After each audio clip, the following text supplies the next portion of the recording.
Hey guys, and welcome back to another episode of Earth and Stin. And in this episode, I just want to have a conversation. I tell you guys all the time, definitely coming into season 3, I'm recognizing the tone and the overall just aura of Earth and Stin and what I really want to do with this podcast episode. And man, do I just want it to be a place of conversation. And so in today's episode, I want to kind of talk to you guys about this thing that we do when we're afraid, right? I think oftentimes, whenever we're feeling afraid, whenever we're feeling uncertain, we then find ourselves looking for validation.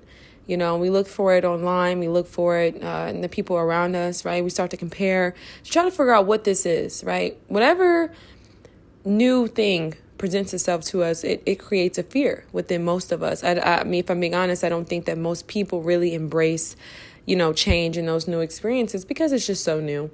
It's so new. And there were times maybe in our younger years where if there was ever some change, it was maybe in a negative way, right? It was something that kind of shook our world entirely. And I think, being in this pandemic and being in this stillness, we are able to be self-reflective, a little bit more aware of the losses that seem to accumulate over the years and time again. And so I think, we're in these spaces, we're like, man, we don't always associate change with something beautiful, right? I think that sometimes we associate change with something negative because that's just what has happened in the past, right? It's those things that really leave a stain on us, right? And I think it's because, when it comes to the bad days, it's those days that shape us and make us and create us. But the truth is that it's the good days that, we appreciate, we want to be more present for, but it's not those days that we often remember because those days weren't the ones that shaped us, right? They didn't shape our character.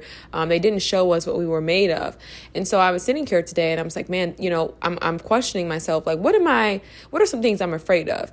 And I think this is so important to be honest with yourself and sit in this space and say, man, why am I doing what I'm doing, right? Like, why am I maybe engaging in this self-defeating habit? Why am I doing something that I know is not really of my benefit, that doesn't really make me happy, that isn't really pleasing to my higher self? And it's not for you to look at yourself in judgment and condemnation. I think that's the thing, too, when it comes to, like, growing up, it's just that I think it was that right there that really taught us, right? When we were disciplined, most of us got whoopings. Let's just keep it a buck. When we were whooped, or some of us maybe have even experienced beatings, right? When we make mistakes and we're punished for it, it's almost like we get into a space where we're afraid to make mistakes. We're afraid to try something new. And I think it's this right here that limits our ability to take risks. So, we may know that we're talented in one area, but now we're kind of like afraid to go and do that because it's something that, hey, if we mess up or if we take this big step and we're punished for it, right? We're like, okay, now we're associating risk and all of these things that can actually grow us and make us better with negative connotations and just negative energy overall because of the past experiences. And so I found, whenever I'm feeling fearful, journaling has helped so much for me. And so I sit in a space and I ask myself, like, what am I afraid of, right? And for me, it was, in this season specifically, just to kind of share what I was dealing with, it really was me making another mistake. It was me making another mistake in regards to what I had done in the past, right? And maybe feeling like I'm making a similar mistake, and I think whenever we're in that space, right, I feel like typically this is something that is taking another chance. So let's say, I don't know, it may be in your business, it may be in your relationships, it may be in just you taking a risk overall in your life, it may be a move, right? It may be an investment. And if you've done that in the past and you really beat yourself up over that, you're going to be a little bit more timid the next time, right? Because you're like, okay, I don't want to make the same mistakes. And the crazy thing about it is when you really sit and assess this fear that you have, it's like, wait a minute, how can I be afraid to do this new thing when I had already learned from the mistakes that I had made before, right? And so I think coming out of this space, I definitely think it's important to journal those emotions, because for me, I notice whenever I'm afraid, it kind of comes out like criticism. It comes out like, it just comes out in such a nasty way, and I want to be very mindful of that. So I'm like, okay, what is it that I'm feeling? And so whenever I sit in that space and I write and I really sit with it, I'm like, okay, let me liberate this. Let me liberate myself from this, right? And I think it's so important. This is something that I've learned today, and I know that it kind of sounds like something very similar, right? It kind of sounds like something that it's like a no-brainer. I've learned that God is always doing a new thing in your life. And so whenever you're feeling afraid to make a mistake or to take a leap or to move in a direction that, okay, maybe I did this before, but this time was different. You know what I mean? This time was different. And I think that's so important, especially if you are in a space where you are reflective and you're self-aware and you've really took the time to assess your mistakes and your past, failures or whatever you may deem it to be.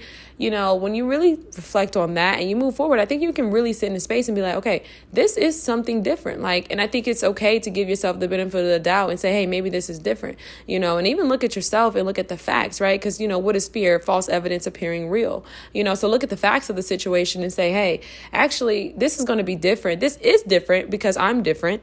Right? I grew from that last experience. I grew from that last risk that I took. I learned that, you know what I mean? But this is different. And I think, life really, really forces us to grow. It's either grow or die, right? And I know it's like, okay, it doesn't have to be that extreme. Like, you're not going to literally fall to the ground, I hope not. But it's one of those things to where it's like, man, life, I believe that certain people come into your life and certain experiences come into our lives to stretch us and to make us better. And it's up to us to rise to the occasion, but it's one of those things that can be very scary. I think it's one of those things that could be very uncomfortable. And it's very easy to retreat and to go back to doing what you've always done, just because it's just familiar. It's comfortable. It makes sense, right? I've done this before. This is my safe space. I know I'm going to be okay, right? And so I think this is where the walk of faith, trusting in yourself, trusting in the process comes in. And I definitely think this is something that's easier said than done. But all I want to say to anybody is just take it inch by inch, step by step, and I think focusing on the goals that you have. So, if that's being a better person, it's really recognizing like, hey, I can overcome this. Let me embrace this experience because it's going to make me a better person, and I think it's loving yourself despite the scars, despite the insecurities that you may have, you know what I mean? And everything like that. And so I would say to anybody who's definitely in that space where there's a lot of things that are changing in your life as well, understand that God is doing a new thing. Love yourself despite the insecurities. Know that you're still worthy. Know that you're still a great person and you're deserving, you know what I mean? And know that, you're loved by it, and on the other side, it's going to be something very beautiful. So just endure it, because you want to be the best version of yourself. Like, who doesn't want to be a better version of themselves, right? And so that would be my tips on everybody. When God is doing a new thing in your life. And I'm going to leave everybody with their thoughts. Today is the 10th. It's Saturday. It's a very beautiful day. The weather has been amazing. It's rained, but it's really nice outside. I love when the sun sets and it's like that really beautiful blue in the sky. You can kind of see the clouds are like really dark. Oh man, creation. It's incredible. So I just wanted to get on here and share that with everybody. And I hope everybody is having a great night. And I'm going to leave you guys with your thoughts.